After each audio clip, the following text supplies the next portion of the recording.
Hello good morning friends. ഇന്നത്തെ ചെമ്പനീർ പൂവിൻ്റെ കഥ കേൾക്കണ്ടേ. ഇന്നത്തെ ചെമ്പനീർ പൂവിൽ നീലിമയെ പറ്റിയുള്ള വിവരങ്ങൾ അന്വേഷിക്കാൻ വേണ്ടിയിട്ട് സുധിയും ശ്രുതിയും കൂടിയിട്ട് ട്രാവൽ ഏജൻസിയിലെത്തുന്നു. എന്നിട്ട് നീലിമയുടെ ഡീറ്റെയിൽസൊക്കെ ചോദിക്കുന്നുണ്ടല്ലോ. അപ്പോൾ അവർ ഫോട്ടോ കാണിച്ചു കൊടുക്കുമ്പോൾ നീലിമയുടെ ഫോട്ടോ കാണിച്ചു കൊടുക്കുമ്പോൾ അവർ പറയുന്നത് ഞങ്ങൾ കസ്റ്റമേഴ്സിൻ്റെ വിവരങ്ങളൊന്നും വെളിപ്പെടുത്താറില്ല എന്ന് പറയുന്നത്. പക്ഷേ ശ്രുതിയുടെ ഫോണിൽ നീലിമയുടെ ഫോട്ടോ കാണുമ്പോൾ ശ്രുതിക്ക് ദേഷ്യം വരുന്നുണ്ട്. ശ്രുതി ഇതൊക്കെ കയ്യിൽ വെച്ചിട്ടുണ്ടല്ലേ ചോദിക്കുമ്പോൾ ശ്രുതി പറയണു അത് ഞാനൊരു മെയിൽ അയച്ചപ്പോൾ മെയിൽ ഐ ഡിയിൽ നിന്ന് എടുത്തതാണ് ശ്രുതി, അല്ലാണ്ടൊന്നുമല്ല, ഞങ്ങൾ കോൺടാക്ട്സ് ഒന്നുമില്ല, നിനക്ക് അറിഞ്ഞൂടെ എന്നൊക്കെ ചോദിക്കുകയാണ്. അപ്പോൾ അങ്ങനെ കസ്റ്റമേഴ്സിൻ്റെ വിവരങ്ങളൊന്നും വെളിപ്പെടുത്താൻ പറ്റില്ല എന്ന് പറയുമ്പോൾ നീലിമയുടെ അച്ഛമ്മ മരിച്ചു, അതൊന്ന് അറിയിക്കാൻ വേണ്ടിയിട്ടാണെന്നൊക്കെ പറയുമ്പോൾ അയ്യോ സോറി സാർ ഒരു കാഞ്ചി ഹെഡ് ഓഫീസിൽ പോയി അന്വേഷിക്കുക, അങ്ങനെയാകുമ്പോൾ വിവരം കിട്ടും എന്നൊക്കെ പറയണം.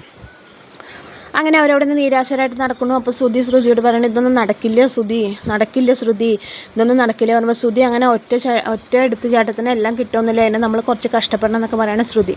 അങ്ങനെ അവർ വീട്ടിലേക്ക് വരുന്നു. വീട്ടിലേക്ക് വന്ന് കയറുന്ന സമയത്ത്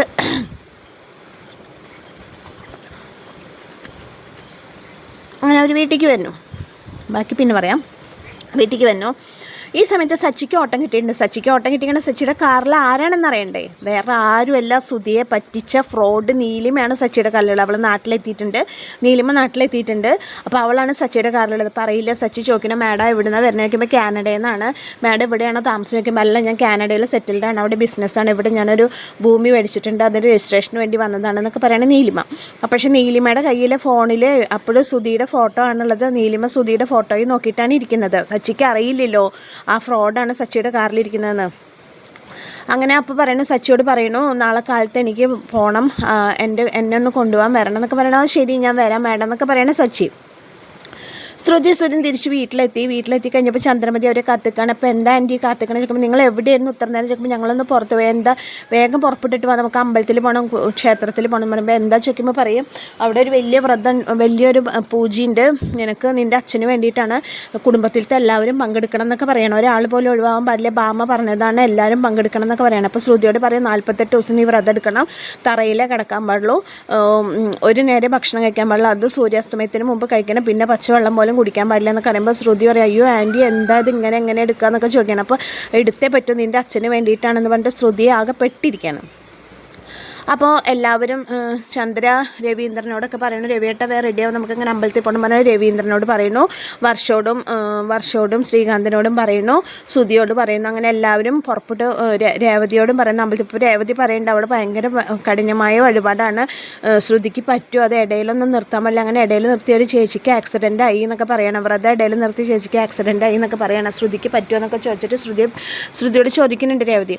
അപ്പോൾ സച്ചിയോട് വരാൻ പറയുന്നത് ചന്ദ്രമതി, സച്ചിയേട്ട ഓട്ടം പോയി പറഞ്ഞു, ഞാൻ പറഞ്ഞ അവൻ വരില്ല, നീ വിളിച്ച് അവൻ വരാം, എൻ്റെ കളിപ്പാവയല്ലേ അവൻ എന്നൊക്കെ ചോദിച്ചിട്ട് അപ്പോഴും ചന്ദ്രമതി രേവതിയെ കുത്താണ്.